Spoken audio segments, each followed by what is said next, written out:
আসসালামু আলাইকুম। সংগ্রামী গোপালগঞ্জবাসী, আজকে যারা আপনারা উপস্থিত হয়েছেন এই সমাবেশে, আপনারা এই গোপালগঞ্জকে সামনে টিকিয়ে রাখবেন। আপনারা এই গোপালগঞ্জের সাহসী সন্তান। আমরা জানি যদি আজকে বাধা না দেওয়া হতো, যদি যে ধরনের ভয় ও আতঙ্ক তৈরি করা হয়েছে সেটা যদি না করা হতো, গোপালগঞ্জের সাধারণ জনতা এখানে লোকে লোকারণ্য করে ফেলতো। আপনারা যারা দূর থেকে শুনছেন, আপনারা জানি আপনারা দূর থেকে শুনছেন, প্রিয় গোপালগঞ্জবাসী, আমরা আজকে গোপালগঞ্জে এসেছিলাম দেশ গড়তে জুলাই পদযাত্রা কর্মসূচি নিয়ে। আমরা কোনো যুদ্ধের আহ্বান নিয়ে নয়, শান্তি এবং দেশ গড়ার আহ্বান নিয়ে গোপালগঞ্জে আজকে এসেছি। প্রিয় গোপালগঞ্জবাসী, আমরা গোপালগঞ্জের নাম বদলাইতে আসি নাই। আমরা এসেছি ভবিষ্যৎ বাংলাদেশে, এই নতুন বাংলাদেশে গোপালগঞ্জ মানুষের অধিকার যাতে রক্ষা করা হয় সেই প্রতিশ্রুতি দিতে। প্রিয় গোপালগঞ্জবাসী, মুজিববাদীরা আজকে বাধা দিয়েছে।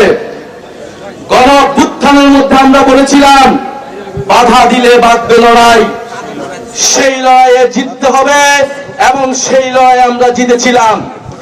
আজকে আবারও বাধা দেওয়া হয়েছে, দ্বিগুণ গতিতে এর জবাব আমরা দিব ইনশাআল্লাহ।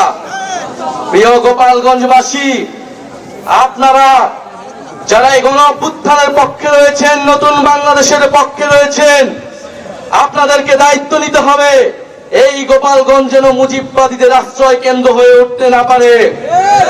যদি পুলিশ প্রশাসন ব্যর্থ হয়, নিজেদেরকে রক্ষা করার দায়িত্ব, নিজেদের জেলার মর্যাদা রক্ষা করার দায়িত্ব, বাংলাদেশকে রক্ষা করার দায়িত্ব আমাদের নিজেদেরকেই নিতে হবে, যেরকমটা আমরা গণ অভ্যুত্থানে নিয়েছিলাম। প্রিয় গোপালগঞ্জবাসী, আমরা আজকে এতটুকুই বলতে এসেছি, গোপালগঞ্জ নামে এই বাংলাদেশে, সামনের বাংলাদেশে কোনো বৈষম্য হবে না। গোপালগঞ্জ নামেও চাকরিতে কোনো বৈষম্য আমরা সহ্য করব না, কিন্তু গোপালগঞ্জে কোনো সন্ত্রাসীদের আস্তানা আমরা সহ্য করব না। মুজিববাদীরা মুক্তিযুদ্ধকে কলুষিত করেছে, গোপালগঞ্জকেও কলুষিত করেছে। সেই গোপালগঞ্জকে আমরা আবার পুনরুদ্ধার করব, আবার সমুন্নত করব। প্রিয় সংগ্রামী বন্ধুগণ, আমাদের যারা সনাতন ভাই বোনেরাও রয়েছেন, এই আওয়ামী লীগ সনাতন ভাই বোনদের জমি দখল করেছে, তাদের সাথে বেইনসাফি করেছে। আমাদের এই নতুন বাংলাদেশে আমরা সকল ধর্মের অধিকার রক্ষা করব, মান মর্যাদা রক্ষা করব। প্রিয় সংগ্রামী বন্ধুগণ, আজকে মুজিববাদীরা বাধা দিয়েছে, তাদেরকে জবাব দেওয়া হবে। আমরা যদি আজকে এখানে দাঁড়িয়ে ঘোষণা দেই, সারা বাংলাদেশ এই গোপালগঞ্জে এসে জড়ো হবে। কিন্তু আমরা সময় দিয়ে যাচ্ছি। আজকে যে বাধা দেওয়া হলো, কারা বাধা দিয়েছে, কোন সাহসে বাধা দিয়েছে, কোন সাহসে মুজিববাদীরা এখনো গোপালগঞ্জে আশ্রিত রয়েছে, কারা আশ্রয় দিয়েছে? দ্রুত সময়ের মধ্যে বিচার যদি না হয়, আমরা আবারও আসবো গোপালগঞ্জে। আমরা নিজ হাতে দায়িত্ব নিয়ে গোপালগঞ্জকে মুজিববাদীদের থেকে মুক্ত করব ইনশাআল্লাহ।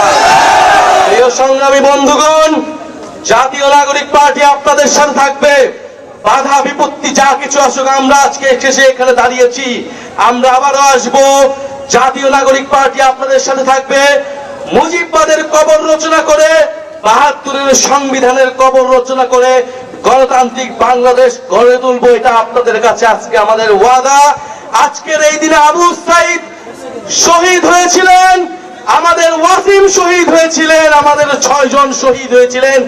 সেই শহীদের রক্তের শপথ মুজিববাদীদের আমরা বাংলাদেশে গোপালগঞ্জে আর কোনোদিন দাঁড়া হতে দেব না।